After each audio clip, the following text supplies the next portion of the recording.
Good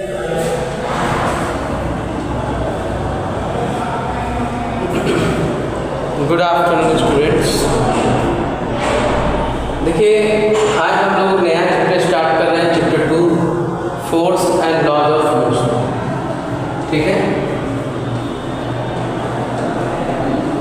देखिए chapter 1 हम लोग पढ़ चुके हैं और चैप्टर 4 भी पढ़ चुके हैं, लेकिन इसका लिंक चैप्टर 1 से। ठीक है,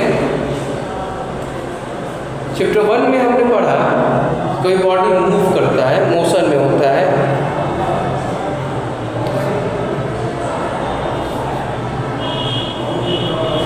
एक जगह से दूसरी जगह जाता है, मतलब कोई बॉडी मोशन में होता है। ठीक है, ये हमने चैप्टर 1 में, मोशन मतलब चलता है, एक जगह से दूसरी जगह जाता है। ठीक है, एक बॉडी मोशन में होता है। ठीक है, तो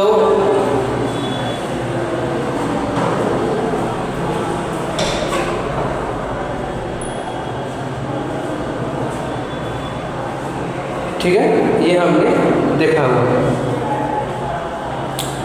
तो मोशन जब होता है तो कोई बॉडी जैसे कि चल रहा है, तो जब कोई बॉडी मूव करेगा, जैसे यहाँ बॉडी है, मूव करके यहाँ है, तो कुछ डिस्टेंस कवर किया कि नहीं किया, कुछ पाथ, इस पाथ को गया, इसी पाथ के लेंथ को डिस्टेंस बोलते हैं। कुछ डिस्टेंस कवर किया, कुछ डिस्प्लेसमेंट हुआ, किसी स्पीड से गया, कुछ एक्सेलरेशन हुआ, ये सब हम लोग चैप्टर 1 में देख चुके हैं। अब क्वेश्चन होता है कि कोई बॉडी मूव यहाँ से यहाँ तक किया तो क्यों किया, किस कारण से कर पाया, समझे? तो ये कारण क्या है, ये कारण को ही हम लोग इस चैप्टर में पढ़ेंगे, force and laws of motion में।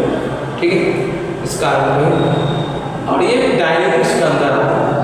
ठीक है, या कह सकते हैं कि चैप्टर डायनेमिक्स नहीं है, चैप्टर ये भी कह सकते हैं। डायनेमिक्स क्या है? The branch of physics. अच्छा, एक बात और,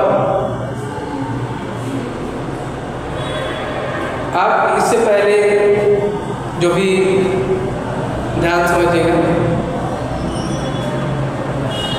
इससे पहले आपका चैप्टर 1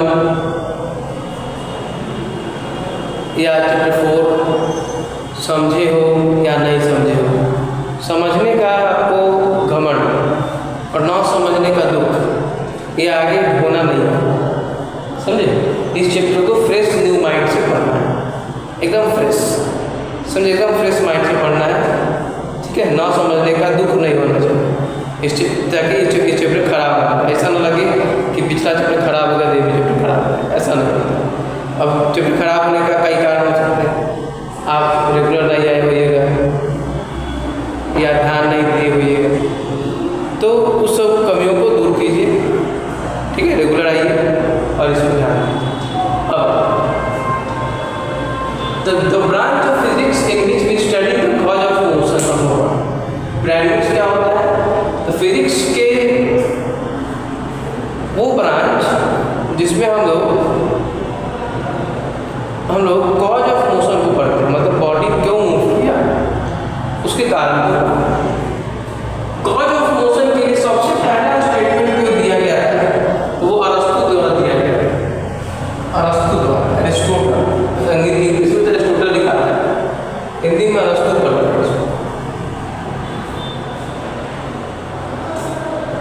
तो अरस्तु का जो स्टेटमेंट है on cause of motion, it states that continuous force is required to keep moving an object. ये क्या कहता है कि एक बॉडी, एक कंटिन्यूअस पुश चाहिए, मतलब एक बॉडी को लगातार चलाए रखने के लिए, ध्यान समझिएगा, एक बॉडी है, आप थोड़ा सा उसको धक्का, एक बॉल है मान लो, उसको आप फेंक दिए थोड़ा सा, तो आगे रुक जाता है, फिर आप उसको धक्का मारते हैं, फिर आगे रुक जाता है, फिर धक्का मारते हैं, फिर आगे। तो ये उन्होंने ऑब्जर्व किया कि बार बार बॉडी को धक्का मारते हैं तो आगे जाकर रुक जाता है। इसका मतलब एक बॉडी को लगातार चलाए रखने के उसको बार बार धक्के की जरूरत है, इसलिए उन्होंने स्टेटमेंट दिया कि a continuous force is required to keep moving an object, मतलब एक लगातार धक्के की जरूरत है किसी वस्तु को लगातार चलाए रखने के लिए।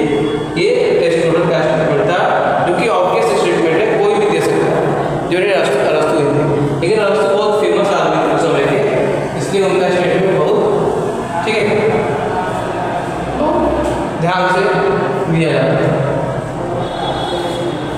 लेकिन अरिस्टो का स्टेटमेंट को डिस्कार्ड कर दिया गया, खंडित कर दिया गया, ठीक है, नकार दिया गया। किसके द्वारा? गैलीलियो गैलीली द्वारा। एक एक्सपेरिमेंट है गैलीलियो गैलीली का, इसके लिए कैसे उन्होंने नकारा इस एक्सपेरिमेंट, इस कॉन्सेप्ट को। सोचिए, जो ऑब्वियस हमें लगता है, हमें बहुत ऑब्वियस बात लगता है कि अरिस्टो का स्टेटमेंट, लेकिन वो गलत है और ये गैलीलियो गैलीली ने प्रूफ किया अपने एक्सपेरिमेंट में। हम इसको आपको डिस्कस करेंगे नेक्स्ट क्लास में। और इसके लिए गैलीलियो गैलीली ने लॉ ऑफ इनर्शिया खंडित करके उन्होंने उसके बाद अपना लॉ दिया और उसको बोला गया लॉ ऑफ इनर्शिया। इनर्शिया मतलब हिंदी में इसको बोलते हैं जड़त्व। इनर्शिया को हिंदी में जड़त्व बोलते हैं, जड़त्व कानून। अब आइए फोर्स, देखिए फोर्स हम लोग पढ़ चुके हैं, फोर्स हम लोग पहले भी पढ़ चुके हैं। पुश और pull acting on an object is called force, और ये कहीं भी गलत नहीं है। इवन हायर क्लासेस में भी अगर ये बात बताई जाती है तो ये सही है, ठीक है। जितने भी कहीं भी पुश और पुल लग रहा हो तो ये फोर्स है, ये सही है। लेकिन एक और डिफिनेशन इसका यहाँ पर आपको पढ़ना है, ठीक है। देखिए क्या है, वही बात है। ये क्या करता है, ये क्या करता है, ये जो डेफिनेशन है, ये डेफिनेशन इफेक्ट को अपने अंदर कवर करता है। डेफिनेशन इफेक्ट ऑफ फोर्स बनाएंगे तो इफेक्ट को ही डेफिनेशन कवर करता है।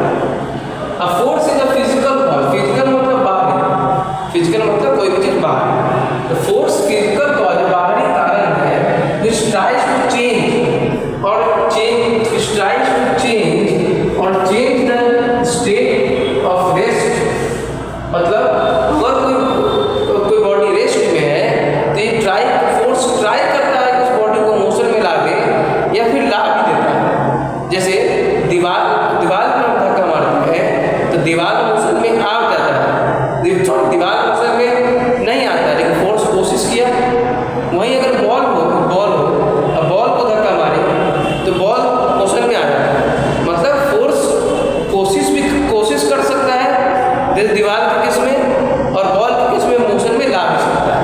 तो फोर्स क्या कर सकता है, एक बॉडी को जो रेस्ट में है उसको मोशन में भी ला सकता है या मोशन में लाने की कोशिश कर सकता है। और अब यूनिफॉर्म मोशन ऑफ बॉडी, मतलब यूनिफॉर्म मोशन को भी चेंज कर सकता है। यूनिफॉर्म मोशन क्या होता था कि एक बॉडी स्ट्रेट डायरेक्शन में जाता था, स्ट्रेट लाइन डायरेक्शन में, है ना, स्ट्रेट लाइन में फिक्स स्पीड जाता था, फिक्स डायरेक्शन में फिक्स स्पीड जाता था, तो इसको यूनिफॉर्म मोशन बोलते हैं। तो वो उसका डायरेक्शन या स्पीड को चेंज कर सकता है, समझे।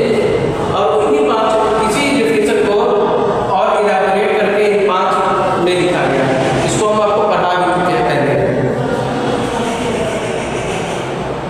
ठीक है।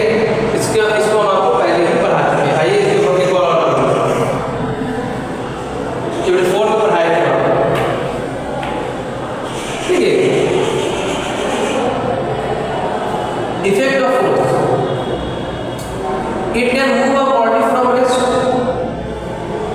क्या कर सकता है, एक बॉडी को रेस्ट से मूव करा सकता है। जैसे यहाँ पर है, हम इसे फोर्स लगाए और ये मार्कर मूव कर गया, देख रहे हैं, मूव रेस्ट से मूव करा सकता है। इट कैन इंक्रीज और decrease speed of moving body. जैसे मान लीजिए जैसे आपका दोस्त मान लीजिए साइकिल चला रहा है ना, आप साइकिल में बैठे और पीछे कैरियर पे आपका साइकिल दोस्त चला रहा है, दोस्त से साइकिल खिंचा नहीं रहा है, तो क्या कहेगा, उतर और धक्का मार, कहेगा ना उतर और धक्का मारो। तो धक्का मारने की कहेगा तो आप क्या करेगा, फोर्स लगाएगा, धक्का मारेगा। धक्का क्या है, पुश क्या है, फोर्स है। तो फोर्स लगाया, फोर्स लगाया, क्या हुआ कि वो साइकिल का स्पीड बढ़ गया। या कि कभी क्या होता है कि एक दोस्त